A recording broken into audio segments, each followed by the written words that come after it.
નમસ્કાર મિત્રો, ફરી એકવાર હાર્દિક સ્વાગત છે મિત્રો તમારું અમારા આજના નવા વિડીયોમાં। શું તમારા ઘરમાં સવાર પડતાં જ કંકાસ, કકળાટ કે ઝઘડા થાય છે? શું તમારી કમાઈ વ્યર્થ જાય છે? ગમે તેટલું કરો પણ આવક પૂરતી રહેતી નથી? તમારા પરિવારમાં સહયોગ નથી રહેતો? તો આ વિડીયો તમારા માટે છે। વિડીયોને પૂરેપૂરો જોવો અને જાણો તમે તમારા પૂજા સ્થળમાં વિવિધ દેવી દેવતાઓની મૂર્તિઓને સ્થાન આપ્યું છે, પરંતુ કેટલીક અજાણી વસ્તુઓ પણ ત્યાં આવીને મુકાઈ જાય છે, જેના પરિણામે ઘરની ઉન્નતિને બદલે વિનાશ અને અરાજકતા ફેલાઈ જાય છે। મિત્રો, આવી નાની મોટી ભૂલોને કારણે અનેક વખત લોકો દેવી દેવતાઓના વિચારોમાં ખોવાઈ જાય છે અને તેઓ વિચારે છે કે કેટલાક વ્યક્તિઓને આવું તેથી થાય છે કારણ કે તેઓ વસ્તુ વિધાને હળવાશમાં લઈને ઘરમાં મૂકેલી વસ્તુઓને તેમની યોગ્ય જગ્યાએ નથી વ્યવસ્થિત કરતા।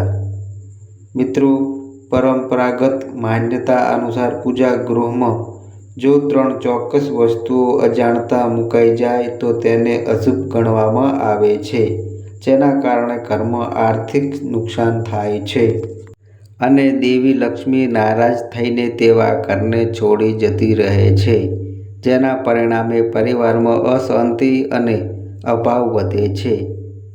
તેમાંથી કેટલીક વિશેષ વસ્તુઓ વિશે તમે અહીં વિગતવાર જાણી શકો છો અને તેમાંથી 3 અત્યંત મહત્વની વસ્તુઓ વિશે પણ વિચારીશું, જેને ઘરના પૂજા સ્થાનમાં અવશ્ય મૂકવી જોઈએ, જેથી કરીને ઘરમાં હંમેશા સકારાત્મક ઉર્જા વહે।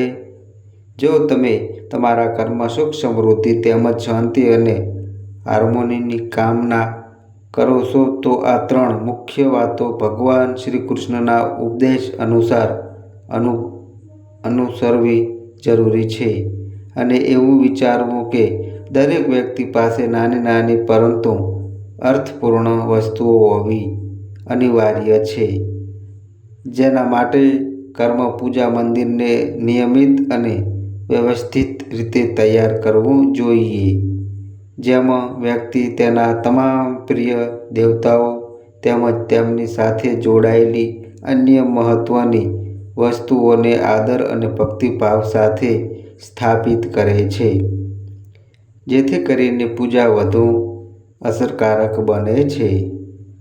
આ પ્રમાણે તમારા ઘરમાં દેવી દેવતાઓના ચિત્ર તેમજ પૂજા માટે જરૂરી તમામ સામગ્રીઓને પણ યોગ્ય રીતે વ્યવસ્થિત કરવી જોઈએ। પરંતુ તમારા પ્રાચીન શાસ્ત્રોમાં મંદિર અને પૂજા સ્થળમાં કેટલીક વસ્તુઓને અંદર મૂકવી તેમના લાભ કરતાં વધુ અશુભ અને અપવિત્ર પરિણામો તરફ દોરી જાય છે, જેના કારણે ઘરનું વાતાવરણ અસંતુલિત થઈ શકે છે। મિત્રો, એવું વિચારવું કે અત્યારે તમારા હાથમાં જે પણ કાર્ય છે તેને થોડા સમય માટે બાજુમાં મૂકી દો અને પૂર્ણ ધ્યાન સાથે સાંભળો કે અમે તમને કઈ વાત જણાવી રહ્યા છીએ જે તમારા જીવનને વધુ સુખમય બનાવી શકે છે। આ કેટલીક વસ્તુઓ છે જેના કારણે ઘરમાં નકારાત્મક ઉર્જા વધે છે, જેના પરિણામે પરિવારમાં વિવાદો, પરેશાનીઓ તેમજ આર્થિક અને માનસિક નુકસાન થઈ શકે છે। મિત્રો, જેને અવગણવું યોગ્ય નથી। તમે આવી અશુભ અને અનિચ્છનીય વસ્તુઓ વિશે વિગતવાર જાણી લો, જેને અજાણ્યામાં લોકો તેમના ઘરના પૂજા મંદિરમાં મૂકી દે છે અને પછી પસ્તાવો કરે છે। તમારા ઘરમાં તમને ત્યાંથી જ તરત જ દૂર કરીને અન્ય કોઈ યોગ્ય જગ્યાએ વ્યવસ્થિત કરો, પરંતુ કોઈ પણ ભૂલથી તેને પૂજા રૂમમાં ન મૂકો, જેથી કરીને પવિત્રતા જળવાઈ રહે છે. ઘણા લોકો આવું તેથી કરે છે કે કારણ કે તેઓ વિચારે છે કે આ વસ્તુ તો ધાર્મિક છે અને તેની પૂજા કરવી જોઈએ. પરંતુ તેમાં તેઓ ભૂલ કરે છે. પરંતુ મિત્રો, ભગવાન શ્રી કૃષ્ણના વચન અનુસાર કળયુગમાં માનવ અશુદ્ધ અને અયોગ્ય વસ્તુઓને ધાર્મિક માનીને તેની પૂજા કરે છે, જેને શાસ્ત્રોમાં સખત નિષેધ કરવામાં આવ્યો છે અને તેના પરિણામો અશુભ હોઈ શકે છે. ભગવાન શ્રી કૃષ્ણે તો કળયુગમાં માનવ ધાર્મિક અને અશુદ્ધ વસ્તુઓ પર પૂજા કરીને પોતાનું જીવન જોખમમાં મૂકશે એવી આગાહી પહેલેથી જ કરી છે, જે આજે સાચી પડી રહી છે. મિત્રો, સૌથી પહેલાં તો દીવા અને ધૂપની વાત કરીએ, જે પૂજાના અભિન્ન અંગ છે. મિત્રો, ભારતીય પરંપરા માટીની સાથે ઊંડી જોડાયેલી છે. તેથી અહીં માટીના દીવા પરંપરાગત અને પવિત્ર રીતે મંદિરોમાં વપરાય છે, જેના કારણે વાતાવરણમાં વિશેષ ઉર્જા વહે છે. જો તમે માટીનો દીવો વાપરી શકતા ન હોય તો ધાતુથી બનેલા દીવાનો ઉપયોગ કરી શકો છો, જે પણ અસરકારક છે. જો તમારી ભગવાન પ્રત્યેની શ્રદ્ધા વધુ ગાઢ છે તો ગાયના સાણામાંથી બનેલા પ્રસાદને મૂકીને ઘી અને ધૂપનું અર્પણ કરી શકો છો, જેના કારણે ઘરમાં સુખ, શાંતિ અને સમૃદ્ધિનું વાતાવરણ બને છે અને પરિવારના સભ્યો વચ્ચે પ્રેમ વધે છે. મિત્રો, બીજી મહત્વની વસ્તુ સ્વાસ્તિક છે, જેને ઘરના મંદિરમાં અવશ્ય હોવું જોઈએ, અથવા તમે તેને રંગોળીના માધ્યમથી પણ બનાવી શકો છો, કારણ કે સ્વાસ્તિક તમારા ઘરમાં અસીમ શક્તિ, સૌભાગ્ય, સમૃદ્ધિનું તેમજ પવિત્રતાના પ્રતીક તરીકે ઓળખાય છે અને તેની હાજરીથી નકારાત્મકતા દૂર થાય છે. તેથી જ કોઈ પણ શુભ પ્રસંગે કે કાર્યની શરૂઆતમાં સ્વાસ્તિકનું ચિહ્ન બનાવવું અનિવાર્ય માનવામાં આવે છે, જેથી કરીને કાર્ય સફળ થાય છે. ત્રીજી વસ્તુ કળશ છે, જેને ભગવાન શ્રી કૃષ્ણ સુખ અને સમૃદ્ધિના પ્રતીક તરીકે વર્ણવે છે. તમારા મંદિરમાં કુમકુમથી બનેલું સ્વાસ્તિક તૈયાર કરીને તેના પર શુભ કળશને મૂકો, જેથી કરીને ઘરમાં સુખ, સમૃદ્ધિનો વરસાદ વરસે છે અને ધનની પ્રાપ્તિમાં વધારો થાય છે, જે પરિવારના જીવનને વધુ આનંદમય બનાવે છે. ચોથી વસ્તુ શંખ છે, જેને બહુ ઓછા લોકો જાણે છે કે તેની ઉત્પત્તિ સમુદ્ર મંથનમાં મળેલા 14 રત્નોમાંથી થઈ છે. તેથી શંખ દેવી લક્ષ્મીને અત્યંત પ્રિય છે અને તેના અવાજથી સકારાત્મક ઉર્જાનું વહન થાય છે, જે વાતાવરણને શુદ્ધ કરે છે. તેથી ઘરના મંદિરમાં શંખને અવશ્ય સ્થાન આપવું જોઈએ, કારણ કે તેની હાજરીથી માતા લક્ષ્મી પ્રસન્ન થાય છે અને જે લોકો આ વસ્તુઓને તેમના ઘરમાં વ્યવસ્થિત કરે છે તેમને ક્યારેય આર્થિક અભાવનો સામનો કરવો પડતો નથી, જે તેમના જીવનને સ્થિર બનાવે છે. પાંચમી વસ્તુ ઘંટ છે, જેને તમે મંદિરમાં કે ઘરમાં જોઈ જ હશો અને તેને શુભ પ્રતીક માનવામાં આવે છે. જ્યારે મંદિરમાં ઘંટ વગાડવામાં આવે તો આસપાસનું વાતાવરણ પવિત્ર અને શુદ્ધ બની જાય છે, જેના કારણે નકારાત્મક શક્તિઓ આપમેળે દૂર થઈ જાય છે. જે ઘરમાં પૂજા વખતે ઘંટ વગાડવામાં આવે તે ઘરની આસપાસ તમામ અશુભ તત્વો દૂર થાય છે અને તે સમયે સુખ સમૃદ્ધિના દ્વાર ખુલ્લા થઈ જાય છે, જે પરિવારને અનેક આશીર્વાદ આપે છે. મિત્રો, આવી વસ્તુઓને જો ઘરના મંદિરમાં યોગ્ય રીતે મૂકવામાં આવે તો તે વ્યક્તિ પર માતા લક્ષ્મીની કૃપા હંમેશા બની રહે છે અને જીવનમાં સફળતા મળે છે. ચાલો હવે વિગતવાર જાણીએ કે ઘરના મંદિરમાં કઈ વસ્તુઓને ક્યારેય ન મૂકવી જોઈએ જેથી કરીને અશુભ પરિણામો ટાળી શકાય છે. મિત્રો, આ એવી વસ્તુઓ છે જેને ઘરના મંદિરમાં મૂકવાથી માતા લક્ષ્મીની કૃપા વધે છે, પરંતુ તેની સાથે જ કેટલીક વસ્તુઓને અત્યંત ક્યારેય ન મૂકવી જોઈએ જેથી કરીને પવિત્રતા જળવાઈ રહે છે. સૌથી પહેલાં તો પૂજા ગૃહમાં ક્યારે 3 કે 5 જેવી શિવમ સંખ્યામાં ભગવાન ગણેશની મૂર્તિઓને ન મૂકો, કારણ કે તે અશુભ ગણાય છે. તમારા મંદિરમાં ભગવાન ગણેશની માત્ર 2 મૂર્તિઓ જ મૂકો, જેને સમ સંખ્યા તરીકે શુભ માનવામાં આવે છે. જો તમે તમારી શુભેચ્છાઓને પૂર્ણ કરવાની ઈચ્છા રાખો છો તો તેને શુભ માનીને અનુસરો જેથી કરીને વિઘ્નો દૂર થાય છે. તેમની મૂર્તિને મુખ્ય પ્રવેશદ્વાર પર અંદરની દિશામાં મુખ કરીને મૂકો જેથી કરીને રક્ષણ મળે છે. ઘણા લોકો ભગવાન ગણેશની મૂર્તિને મુખ્ય દ્વાર પર બહારની તરફ મુખ રાખીને મૂકવાની મોટી ભૂલ કરે છે, જેના કારણે તેઓને અનેક પ્રકારના નુકસાન અને વિઘ્નોનો સામનો કરવો પડે છે, જે જીવનને અસર કરે છે. તમે ઈચ્છો તો તેને પૂજા ગૃહના મુખ્ય દ્વારની બંને બાજુઓ પર અથવા અંદરની બાજુએ સ્થાપિત કરી શકો છો, જેથી કરીને વાસ્તુ અનુસાર સંતુલન જળવાય છે. બીજી વાત, તમારા મંદિરમાં તૂટેલા ચોખા કે જૂના ચડાવવાના ચોખાને ક્યારેય ન મૂકો, કારણ કે તે નકારાત્મકતા ફેલાવે છે.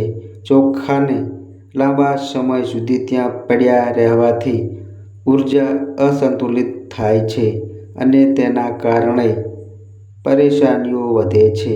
સાથે જ યાદ રાખો કે મંદિરમાં મૂકેલા ચોખાને હળદરમાં પલાળીને પછી જ વાપરો, જેથી કરીને વધુ શુભ અને સકારાત્મક ફળ મળે છે અને પૂજા વધુ અસરકારક બને છે. ત્રીજી મહત્વની વાત મૃત પૂર્વજોની તસવીરો વિશે છે, જેને ઘરના મંદિરમાં મૂકવી અયોગ્ય છે.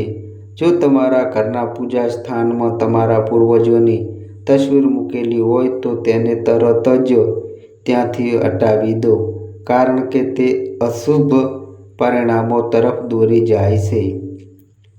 ત્રીજી વાત પણ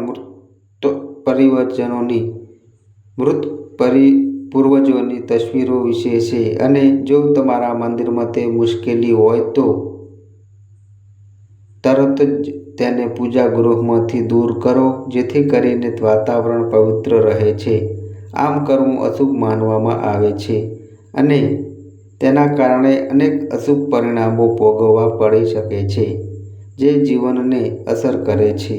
મૃત પરિવારના સભ્યોને પૂજા યોગ્ય અને આદરણીય માનવામાં આવે છે, પરંતુ તેમનું સ્થાન દેવી દેવતાઓની જેમ નથી હોતું, તેથી તેમને અલગ જગ્યાએ રાખવા જોઈએ. એવું વિચારવું કે ઘરના પૂજા રૂમમાં મૃતક પરિવારના સભ્યોની તસવીર મૂકવાથી વાતાવરણ નકારાત્મક અને અસંતુલિત બને છે, જે પૂજાની અસરને ઘટાડે છે.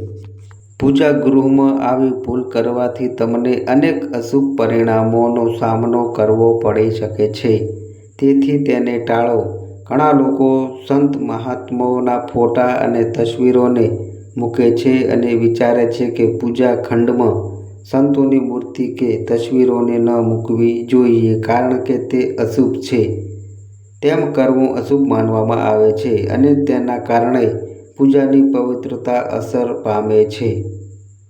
જો તમે કોઈ સંતને માનો છો તો તેમની તસવીરને દિવાલ પર લગાવી શકો છો, પરંતુ મંદિરના પ્લેટફોર્મ પર ક્યારેય ભૂલથી પણ ન મૂકો, જેથી કરીને સંતુલન જળવાય છે.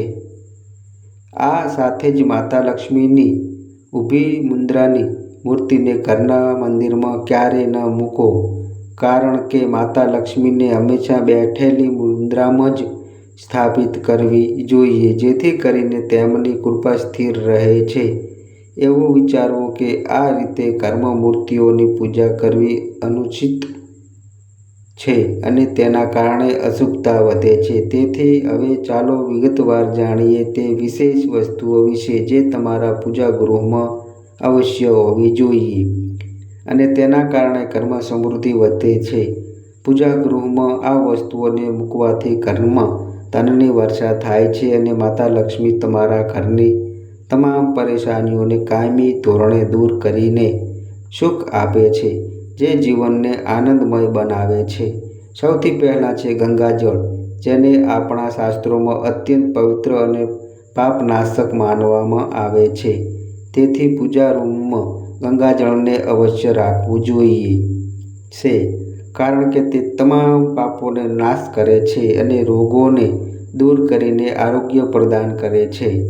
તેથી તાંબાના લોટામાં ગંગાજળને ભરીને મૂકો તો તમારા ઘરની પૂજાની પવિત્રતા વધે છે અને તમને તમારી પૂજાનું સંપૂર્ણ ફળ મળે છે, જે તમારી ભક્તિને વધુ ગાઢ બનાવે છે. મિત્રો, બીજી વસ્તુ કળશ છે અને એવું વિચારવું કે શાસ્ત્રોમાં કળશને પૂર્ણતા અને સંપૂર્ણતાના પ્રતીક તરીકે ગણવામાં આવે છે, જે વિના કોઈ પણ પૂજા અધૂરી રહે છે. પછી તે સત્યનારાયણની પૂજા હોય, દિવાળીનો તહેવાર હોય કે નવરાત્રિની ઉજવણી હોય અથવા અન્ય કોઈ શુભ પ્રસંગ હોય, કળશની સ્થાપના વિના તે અપૂર્ણ માનવામાં આવે છે. જેથી કરીને દેવદેવતાઓનું આહ્વાન થાય છે. દેવતાઓને બોલાવવા માટે પૂજામાં કળશનો ઉપયોગ અનિવાર્ય છે અને એવું વિચારવું કે ભગવાનની સામે પાણી ભરેલું તાંબાનું કળશ શુભ અને માંગલિક માનવામાં આવે છે. એવું કહેવાય છે કે તમે રોજિંદી પૂજા વખતે ભગવાનની સામે પાણી ભરેલું કળશ મૂકો તો તમને તેની અદ્ભુત અને ચમત્કારિક અસર જરૂર અનુભવાશે, જે તમારા જીવનને બદલી શકે છે. તમારે પૂજામાં મુખ્યત્વે તાંબાના કળશનો જ ઉપયોગ કરવો જોઈએ, કારણ કે તે વધુ શુભ છે.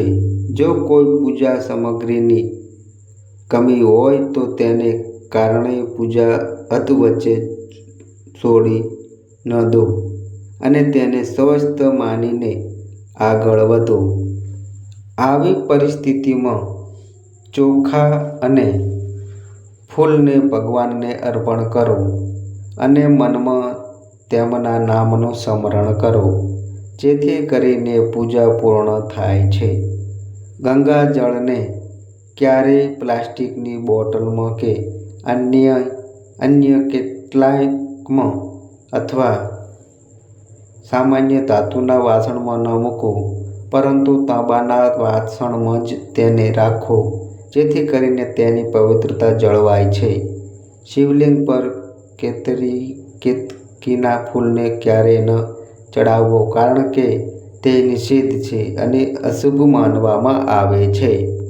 કોઈ પણ પૂજામાં તમારી મનોકામનાઓની સિદ્ધિ માટે દક્ષિણાનું અર્પણ અવશ્ય કરો અને ખાસ કરીને કમળના ફૂલને દેવી લક્ષ્મીને અર્પણ કરો, જેથી કરીને તેમની કૃપા વધે છે. અને જો તમે શુક્રવારના દિવસે આ કાર્ય કરશો તો તમને અનેક પ્રકારના લાભ અને સફળતા મળશે, જે તમારા જીવનને સમૃદ્ધ બનાવશે. મિત્રો, આ ફૂલને 5 દિવસ સુધી પાણીમાં ન ટકાવીને ફરીથી અર્પણ કરી શકાય છે, જેથી કરીને તેની તાજગી જળવાય છે. હંમેશા યાદ રાખો કે કોઈએ ક્યારેય એક દીવાથી બીજો દીવો પ્રગટાવવો ન જોઈએ, કારણ કે તે અશુભ છે. શાસ્ત્રો અનુસાર જે વ્યક્તિ દીવાથી દીવો પ્રગટાવે છે તેને રોગ અને પરેશાનીઓનો સામનો કરવો પડે છે, તેથી તેને ટાળો. સવારે અને સાંજના સમયે ઘરના મંદિરમાં એક ઘીનો દીવો અને એક તેલનો દીવો પ્રગટાવવો જોઈએ, જેથી કરીને વાતાવરણ પવિત્ર બને છે. પૂજામાં દીવાને તેની યોગ્ય અને નિયત જગ્યાએ જ મૂકવો, જેથી કરીને તેની અસર વધુ થાય છે. મિત્રો, પૂજા રૂમમાં હંમેશા ઘીનો દીવો જમણી બાજુએ જ અને તેલનો દીવો ડાબી બાજુએ મૂકવો, જેથી કરીને વાસ્તુ અનુસાર સંતુલન જળવાય છે. પાણીનું પાત્ર, ઘંટ, અગરબત્તી જેવી પૂજાની અન્ય વસ્તુઓને પણ ડાબી બાજુએ જ રાખો, જેથી કરીને પૂજા વ્યવસ્થિત બને છે. ઘરમાં પૂજા કરતી વખતે ક્યારેય ઊભા રહીને પૂજા ન કરો અથવા સીધા જમીન પર બેસીને પણ ન કરો, કારણ કે તે અયોગ્ય છે. પૂજા હંમેશા આસન પર બેસીને અને યોગ્ય વ્યવસ્થા સાથે કરો, જેથી કરીને તેનું ફળ મળે. અને મિત્રો, તેમાં માથાને ઢાંક્યા વિના પૂજા ન કરો, કારણ કે તે શ્રદ્ધાનું પ્રતીક છે. સ્ત્રીઓએ પૂજા વખતે દુપટ્ટા, રૂમાલ કે સાડીના પાલોથી માથું ઢાંકીને જ પૂજા કરવી જોઈએ, જેથી કરીને આદર અને ભક્તિ વ્યક્ત થાય છે. મિત્રો, આવી